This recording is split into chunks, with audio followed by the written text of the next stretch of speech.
Yo tout le monde, c'est Eva. Aujourd'hui on se retrouve dans une vidéo qui, comme vous l'avez vu au titre, ne me rassure pas tellement tant que ça à tourner finalement, parce que je suis toute seule chez moi. Heureusement il est 14 h et il fait grand soleil, parce que sinon je crois que j'aurais carrément pas tourné cette vidéo et vous l'aurez jamais eu. Bah ça fait un moment que je dois la tourner et que je l'ai pas tournée, et elle est censée sortir dans 3 jours. Elle n'est ni tournée ni montée. Quel plaisir. Donc on va espérer que ce tournage se passe bien. Et au pire je me dis que si en racontant mes histoires je ramène des énergies cheloues et qu'il se passe un truc chelou, au moins ce sera filmé. Au moins on sait que si je suis morte, il y a une raison derrière.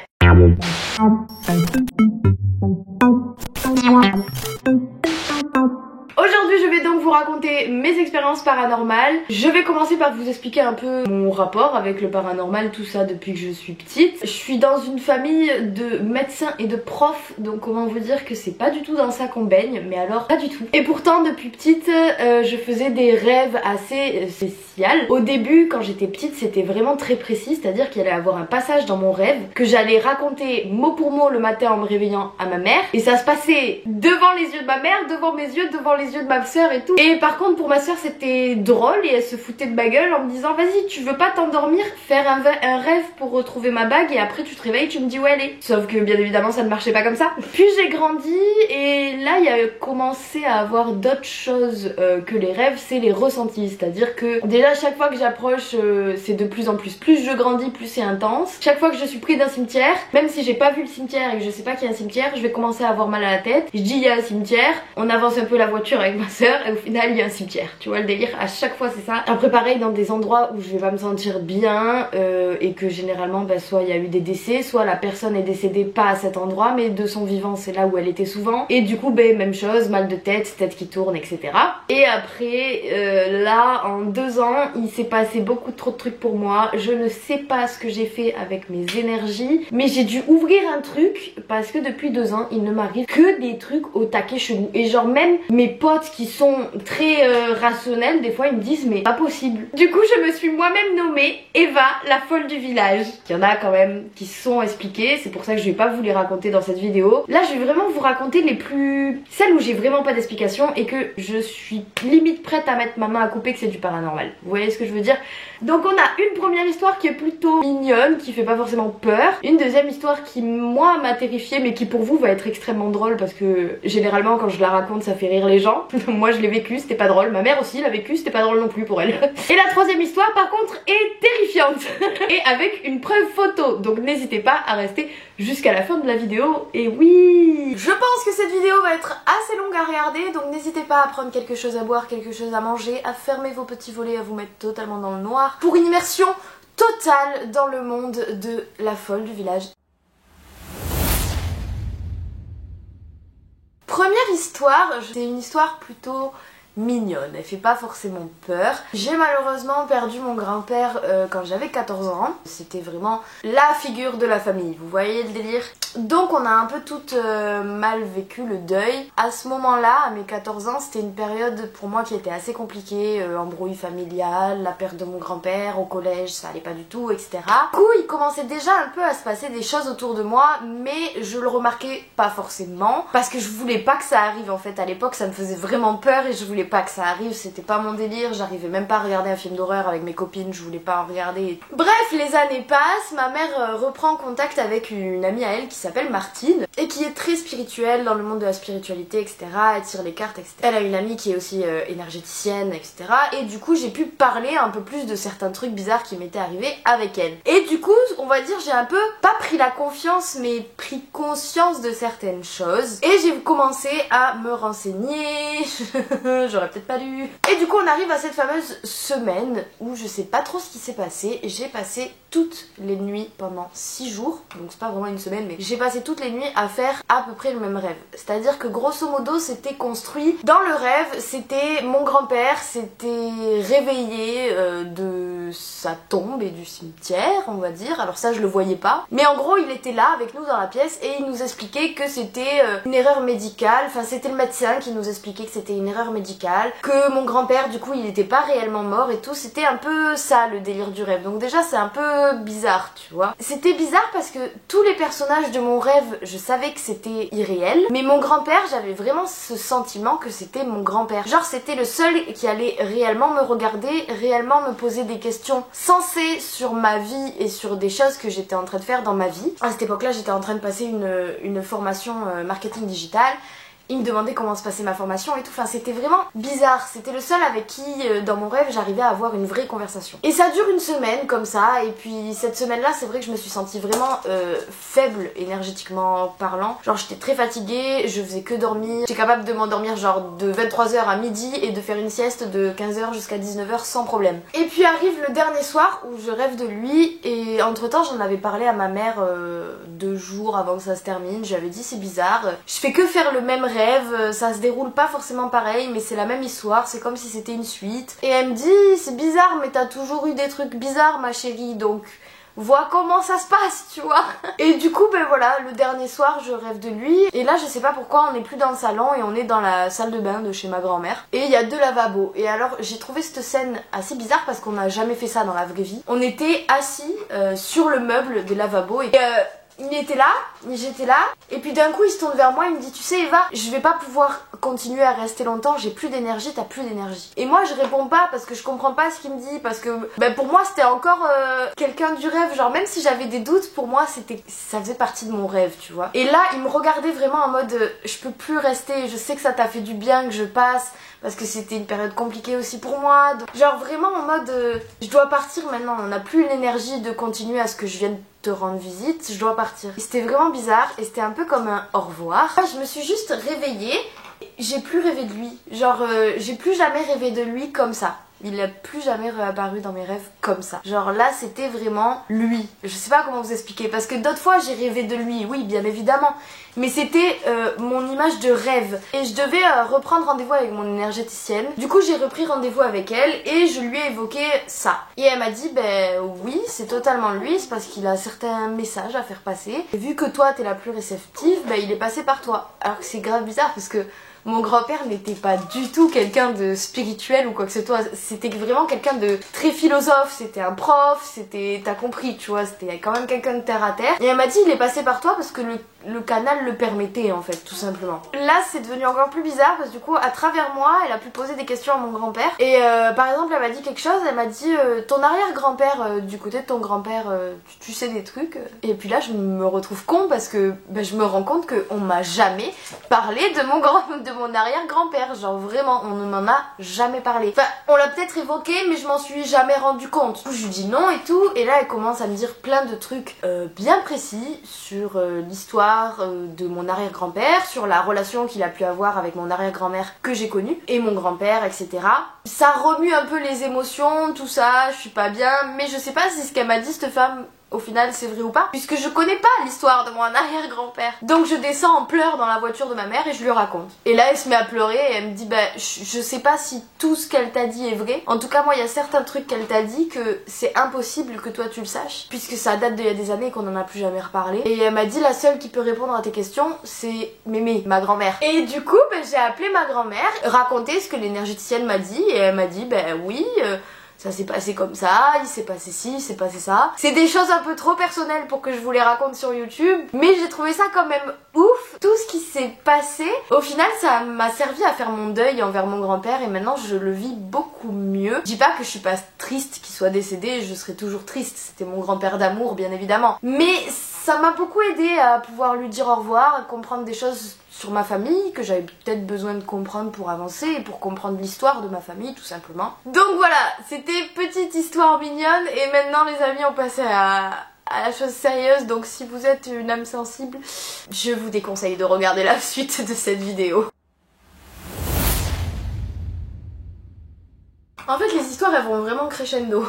Deuxième histoire, encore une fois je sais pas du tout comment je l'aurais appelé, l'ombre dans le miroir. À savoir depuis que je suis toute petite je ne veux pas regarder de films d'horreur parce que dans les films d'horreur il y a toujours le délire de La meuf, elle se regarde dans son miroir et derrière il y a un truc. Et ça me terrifie. Et surtout que moi, vous avez vu ma chambre dans les vlogs, vous avez vu mon bureau, enfin c'est rempli de miroirs chez moi. Et il n'y a pas que des nouveaux miroirs, il y a les anciens miroirs qu'on dit que c'est des portails vers l'autre monde, je sais pas quoi. Gardez bien cette information en tête. Ça faisait une semaine que, la même chose qu'avec mon grand-père, je me sentais exactement pareil. Mais j'ai pas fait le lien, parce que c'était la deuxième fois où ça m'arrivait et que, encore une fois, j'étais pas du tout dans l'optique de me dire tout ce qui m'arrive c'est paranormal. À côté de ça, je fais aussi des baisses de tension assez régulièrement. Donc je mettais ça sur la santé et pas sur le fait de il y a un esprit qui essaye de communiquer avec moi, frérot. J'en étais sûre. Je l'ai entendu aboyer en bas, je savais que t'allais aboyer. Dépêche-toi parce que maman elle filme. C'est bien. C'est bon, t'es calmé? Et du coup ouais, ça faisait une semaine que je me sentais fatiguée, que je faisais que dormir et tout, mais je m'en rendais pas forcément compte. Et puis bref, ma mère avait fini de faire le linge, donc je décide de ranger mon linge tranquille, machin. Et vous savez quoi? Je vais vous mimer la scène. Comme ça vous comprendrez mieux parce que je me dis que si je vous raconte l'histoire en vous expliquant la porte de placard, le miroir, le machin, le chien, vous allez rien comprendre, vous allez être perdu. Donc je vais vous mimer la scène et après je vous décrypterai la scène, ok? Donc j'étais tranquillement en train de ranger mon jean. Donc j'étais là, j'ouvre ma porte comme ça, je mets mon jean, en plus je chantonnais. Et j'entends mon chien il grogne, mais genre vite fait, genre il fait... Je me dis mais vas-y, qu'est-ce qu'il a? En plus il regardait vers là. Je me dis il est bizarre, il veut descendre faire pipi, j'en sais rien. Du coup... j'en trouve un peu plus la porte comme ceci. Il continue de grogner et il bouge pas. Là je me dis t'es chelou mon pote. Et je fais ça. Et là au moment où je fais ça, je vois derrière moi, ici là, une masse. Alors je saurais pas vous la décrire. C'est-à-dire que c'était pas de la fumée. On aurait dit un truc hyper épais et noir mais transparent. Et c'était pas une silhouette avec des bras, des jambes. C'était vraiment une masse. Et du coup j'étais comme ça. Et je me retourne et mon chien là il commence à grogner vraiment vénère et je le vois pas derrière moi et je me retourne et comme dans les films le bordel il s'est rapproché tu vois. Du coup je hurle, du coup je me mets à hurler frère parce que tu vois ça que dans les films d'horreur, pas dans la vraie vie. Normalement tu n'es pas censé voir ça dans ton miroir et comme je vous dis moi c'est vraiment le truc, la raison pour laquelle je regardais pas de films d'horreur quand j'étais petite, c'était à cause de ce truc de miroir. Et là ça me le fait dans la vraie vie, non je crois pas non. Et j'avais 19 ans et demi, 20 ans, non même pas, j'avais 20 ans, j'avais déjà 20 ans à ce moment là, c'était il y a même pas un an donc c'est ça. Écoutez bien, Eva, 20 ans, a couru dans les escaliers, s'est roulée en boule afin de descendre les escaliers et je me suis cachée derrière le fauteuil en bas, comme ça en boule, en disant à ma mère, je ne veux plus retourner dans ma chambre, j'ai peur, en larmes, mais en larmes, quand je vous dis en larmes, je voulais plus bouger, je tremblais, j'étais accrochée au canapé, je dis à ma mère, je peux pas y aller, je peux pas y aller, je veux pas y aller. Là j'en rigole parce que c'est putain de drôle en vrai si tu vois la scène d'à côté. Sur le moment c'est pas drôle du tout les gars, moi j'ai paniqué à mort. Mais quand j'y repense, je me revois débouler les escaliers. Et comme par hasard ma mère était au téléphone avec qui? Avec son amie Martine. Du coup elle comprend que j'ai pas eu peur à cause d'une araignée vu la déboulade que j'ai fait dans l'escalier et le fait que je sois cachée tel un fœtus derrière un canapé, que j'ai pas eu peur d'une araignée mais bien d'un truc chelou qu'il y a dans ma chambre, tu vois. Du coup, elle dit à sa pote, je te passe ma fille, je crois qu'il y a un truc qu'il y a que toi qui peux régler parce que bah j'y connais rien. Et puis Martine, elle a ce truc elle sent que vraiment j'étais terrifiée, tu vois. Donc elle me prend au téléphone, elle me dit, Eva, si tu veux que je sache qu'est-ce qu'il y a dans ta chambre, tu remontes dans ta chambre parce que déjà à travers un téléphone c'est compliqué, mais en plus si t'es pas dans la pièce concernée, ça l'est encore plus, tu vois. Donc elle me dit si tu veux que je fasse les cartes et essayer de savoir ce qui se passe, y a pas de problème, mais faut que tu remontes. Je ne remonte pas dans cette chambre, il y a un truc chelou, il veut ma mort, le bordel, il se met derrière moi dans le miroir et tout, enfin ça fait flipper tu vois. Et genre je vous dis, ma mère elle monte avec moi dans l'escalier et tout. Là Martine lui dit, il faut une bougie blanche purifiée, et sauf qu'on avait besoin de qu'une bougie blanche tu vois. Ma mère est revenue avec un caisson de bougies, mon pote, je les ai toutes encore. Et du coup j'y vais avec les bougies et tout, et ma mère elle me dit je reste devant. Genre elle m'accompagne pas dans la chambre. Alors que de base elle n'y croit pas elle. Donc elle commence à faire les cartes et elle me dit voilà, c'est un monsieur qui serait apparemment décédé il y a quelques semaines, là il y a pas longtemps. Il a du mal à partir parce que il a pas pu finir certains papiers, certaines choses pour que sa femme soit tranquille et puisse vivre sans lui après tranquillement et tout. Et du coup bon encore une fois on y croit pas. Je sais pas trop comment je l'ai fait partir. Elle m'a dit Eva calme-toi, prends tes baguettes. Alors vous savez c'est les baguettes en laiton comme ça fonctionne comme le pendule. Je crois que j'en ai un, c'est pas le mien parce que le mien est dans ma chambre, mais je vais vous montrer. Mais voilà, le pendule c'est ça, et en fait vous allez lui poser des questions, il va tourner dans un certain sens pour vous dire oui, et dans un autre sens pour vous dire non, et tourner dans tous les sens pour peut-être, enfin ça dépend comment vous l'avez programmé. Lui, moi je travaille jamais avec puisque c'est pas une vraie pierre au bout et qu'il est beaucoup trop gros et lourd, donc je l'ai juste en déco mais pour vous montrer à quoi ça ressemble. Et les baguettes en laiton c'est à peu près le même principe, à part que c'est des baguettes, vous les tenez dans les mains et vous les tenez à peine, du coup elles peuvent bouger toutes seules, et pareil vous allez poser des questions et ce sera tourne les baguettes vers la droite si c'est oui, tourne les baguettes vers la gauche si c'est non, et croise-les si c'est je sais pas ou peut-être. Et donc j'ai pris ces baguettes et je sais pas, d'un coup j'ai pris une grande respiration et je me la suis sentie mon pote, j'ai cru j'étais Irma, je sais pas, je sais pas ce qui s'est passé, et d'un coup toute la peur elle s'est enfuie. Je dis hey, monsieur, je vous connais pas, mais s'il vous plaît partez, je vous jure que si vous partez vous allez vers un monde meilleur, ça va être mieux pour vous, ça va être doux. Et je lui disais des trucs que je sais même pas ce qu'il y a après la mort, s'il faut je lui ai menti, il s'est retrouvé en enfer le pauvre, tu vois, j'ai de la peine putain. Et je lui dis regardez il y a une bougie, si vous voulez suivre la bougie pour partir. Je me suis improvisée passeuse d'âme, et au final ça a marché puisqu'il est parti, et que moi les baguettes elles réagissaient plus, le pendule réagissait plus. Elle, les cartes disaient qu'il était parti, donc il est vraiment parti. Alors après, est-ce qu'il est parti de l'autre côté grâce à mon truc de la bougie blanche? Je suis pas sûre. Et ça m'a extrêmement terrifiée, mais sur le moment. Parce que 5 minutes après avoir fait Madame Irma et avoir réussi à le faire partir, j'ai pris la sauge, parce que moi je purifie à la sauge. La meuf elle se tape des coups de flip pour rien, c'est juste ma caméra qui fait la macro, mais vu que je suis en train de vous raconter des trucs qui me font peur, ça me fait peur, tu vois. Bref. Et donc du coup après avoir tout saugé ma chambre, allumé 3 bougies blanches un peu partout, etc. Au final j'ai super bien dormi dans mon lit, alors que 2 heures avant j'étais en boule derrière le canapé, je disais je ne retourne plus dans cette chambre, brûlons-la.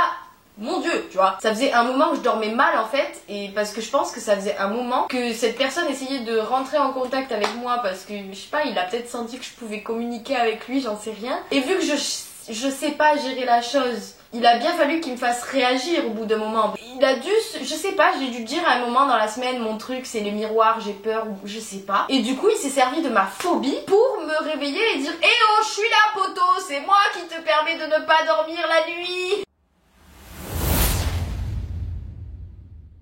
Bon les amis, troisième histoire, l'histoire tant redoutée, je l'ai nommée la griffure. Je vais la raconter avec beaucoup plus de sérieux parce que cette histoire me terrifie et parce que là, contrairement aux autres, c'est beaucoup moins rigolo.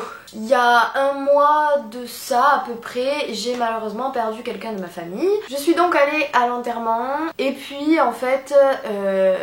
la personne avait décidé d'être incinérée et elle avait décidé, au lieu de déverser ses cendres, de mettre l'urne dans un casier. Vous savez, souvent à l'entrée des cimetières, il y a des sortes de casiers avec des grosses plaques en marbre. Et à l'intérieur de ces casiers, en fait, c'est là où on laisse les urnes. Et donc bref, donc ça se termine et il se trouve que dans ce cimetière, donc déjà, on était dans un cimetière, donc malheureusement j'avais énormément mal à la tête et j'avais la tête qui tournait. Et dans ce cimetière, il y a également mon arrière-grand-mère et mon arrière-grand-père qui sont enterrés là-bas. Et ma grand-mère avait envie d'aller les voir et moi aussi puisque je ne suis jamais allée voir mes arrière-grands-parents au cimetière. C'est pas forcément un truc que je fais, aller revoir les tombes des défunts ou autres. Peut-être parce qu'avant j'étais trop petite aussi, mais voilà, c'est pas quelque chose que j'ai l'habitude de faire. Et je décide, malgré mon mal de tête, etc., d'y aller parce que ça me tient à cœur. Donc je monte avec ma mère et ma grand-mère. Plus j'avance, plus je me sens oppressée. Plus j'avance dans le cimetière. Parce que en fait, les casiers étaient vraiment à l'entrée du cimetière. J'ai mal à la tête, j'ai la tête qui tourne, enfin vraiment je me sens pas bien. Bref, on arrive aux fameuses tombes.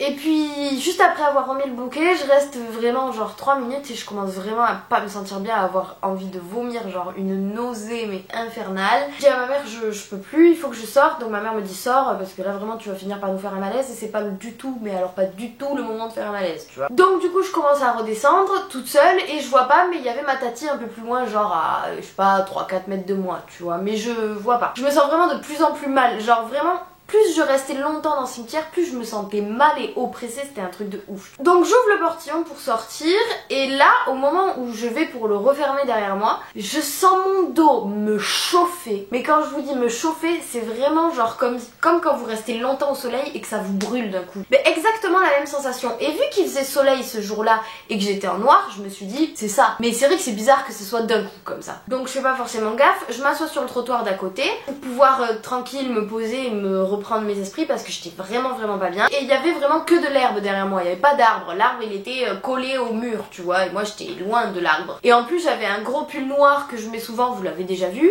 simple, et un taille haute. Donc vraiment il n'y a pas de moyen qu'on me griffe et je l'aurais senti. Et le seul truc que j'ai senti, c'est ce coup de chaud là, vraiment ça me brûlait. Et je continuais à le sentir mais je faisais pas gaffe parce que je vous ai dit j'étais trop mal, genre j'avais la tête qui tournait et tout, j'étais pas bien. Et là à ce moment là ma tête y sort et on papote et tout, je lui dis vraiment ça me... parce que je me sentais mieux, j'avais juste un peu mal à la tête parce qu'on était à côté du truc, mais franchement je me sentais mieux, je me sentais pas la tête qui tourne et tout comme tout à l'heure. Et puis je lui dis ma tati est infirmière, donc je lui dis est-ce que tu peux regarder parce que vraiment ça me chauffe, s'il faut j'ai un bouton ou quoi, je sais pas mais ça me brûle. Du coup elle soulève et elle me dit t'as une griffure, elle me dit t'as dû te gratter. Donc là je me le dis dans ma tête mais je lui dis pas parce que je sais qu'elle croit pas à tout ça tu vois, donc je vais juste passer pour une folle. Et dans ma tête je me dis mais frérot tu t'es pas gratté, genre je réfléchis bien et elle me dit ça fait vraiment le long du dos. Et moi quand je gratte je marque extrêmement vite et quand je gratte je fais ça, ok, donc des allers-retours. Du coup ça fait une zone, pas des griffes, ok. Et vous allez voir que de toute façon à l'endroit, et c'est là où c'est terrifiant, c'est qu'à l'endroit où est la griffure, c'est impossible que ma main atteigne cet endroit là du dos. J'y pense pas machin mais ça continue vraiment à me brûler, c'est ouf tu vois.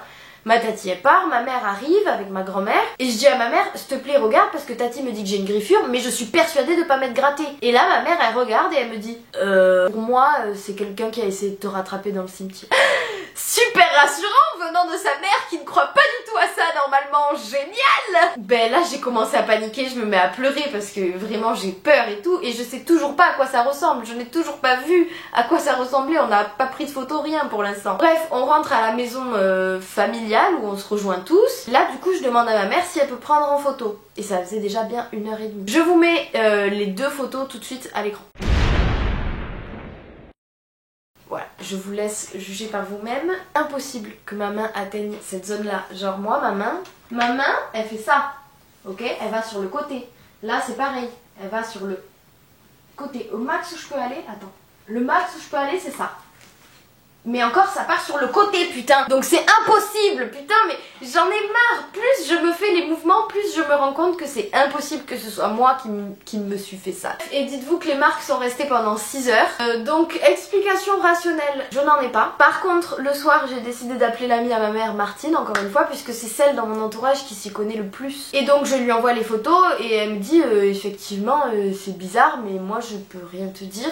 Je vais l'envoyer à mon amie énergéticienne. Donc elle lui envoie les photos et elle lui répond assez rapidement et elle lui dit écoute moi pour moi il n'y a rien de méchant, ce serait un petit garçon décédé dans un accident de voiture. Il aurait essayé de rentrer en communication avec Eva puisqu'il a senti que à ce moment-là il y avait une ouverture puisque bah effectivement je me sentais pas bien, je me sentais vide, je me sentais comme je vous ai expliqué en fait. Et du coup il aurait essayé de me rattraper, sauf que en jouant en fait, et du coup ça a fait ça. Sauf qu'encore une fois, je vous remets la photo, moi pour moi ça c'est pas une main d'enfant. Et maintenant, autant quand j'étais petite je me renseignais pas, maintenant autant j'ai 3 milliards de livres sur ça. J'ai regardé énormément de plein de trucs en fait, d'articles, de livres, de vidéos YouTube, de films, de tout ce que tu veux. Et pour faire une marque comme ça, moi pour moi il faut vraiment être en colère et vraiment avoir une énergie de ouf pour réussir. C'est ouf que quelque chose d'invisible puisse faire ça. Bon, désolée, mais ma caméra a coupé et vu qu'il me reste pas beaucoup à raconter et pas beaucoup à filmer,